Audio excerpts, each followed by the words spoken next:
John 10. I tell you the truth. Anyone who sneaks over the wall of a sheepfold rather than going through the gate must surely be a thief and a robber. But the one who enters through the gate is the shepherd of the sheep. The gatekeeper opens the gate for him, and the sheep recognize his voice and come to him. He calls his own sheep by name and leads them out. After he has gathered his own flock, he walks ahead of them, and they follow him because they know his voice. They won't follow a stranger. They will run from him because they don't know his voice. Those who heard Jesus use this illustration didn't understand what he meant, so he explained it to them. I tell you the truth. I am the gate for the sheep. All who came before me were thieves and robbers, but the true sheep did not listen to them. Yes, I am the gate. Those who come in through me will be saved. They will come and go freely and will find good pastures. The thief's purpose is to steal and kill and destroy.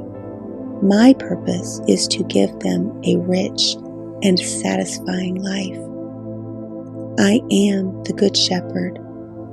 The Good Shepherd sacrifices his life for the sheep. A hired hand will run when he sees a wolf coming. He will abandon the sheep because they don't belong to him, and he isn't their shepherd.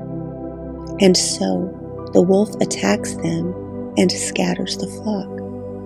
The hired hand runs away because he's working only for the money and doesn't really care about the sheep. I am the Good Shepherd. I know my own sheep, and they know me, just as my Father knows me, and I know the Father. So I sacrifice my life for the sheep. I have other sheep too that are not in this sheepfold. I must bring them also. They will listen to my voice, and there will be one flock with one shepherd. The Father loves me because I sacrifice my life so I may take it back again. No one can take my life from me. I sacrifice it voluntarily, for I have the authority to lay it down when I want to, and also to take it up again, for this is what my Father has commanded. When he said these things, the people were again divided in their opinions about him. Some said, "He's demon-possessed and out of his mind. Why listen to a man like that?" Others said, "This doesn't sound like a man possessed by a demon. Can a demon open the eyes of the blind?"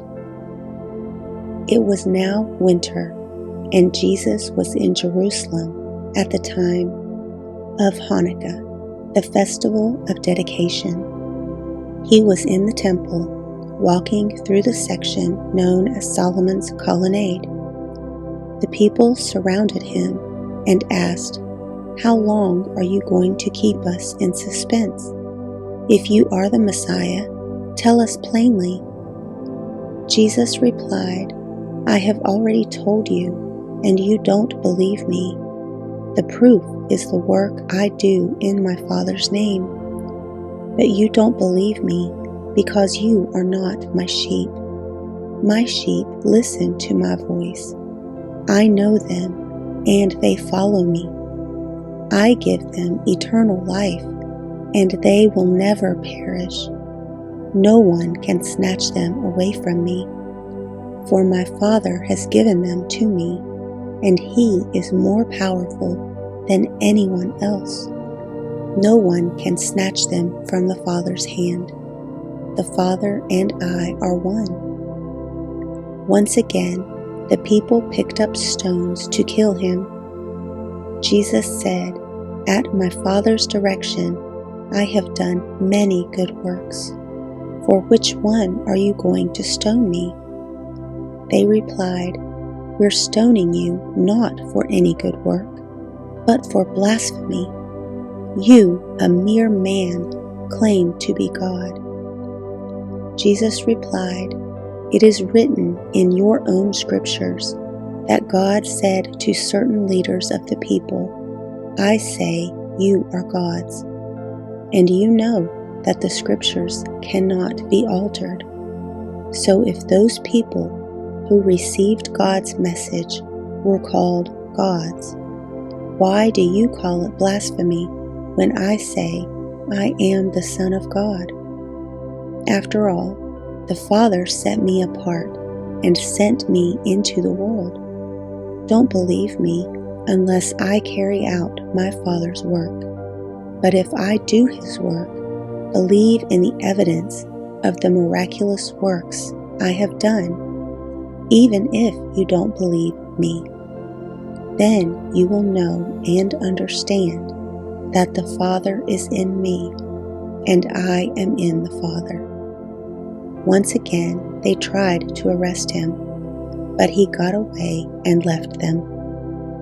He went beyond the Jordan River, near the place where John was first baptizing, and stayed there a while, and many followed him. John didn't perform miraculous signs, they remarked to one another, but everything he said about this man has come true, and many who were there believed in Jesus.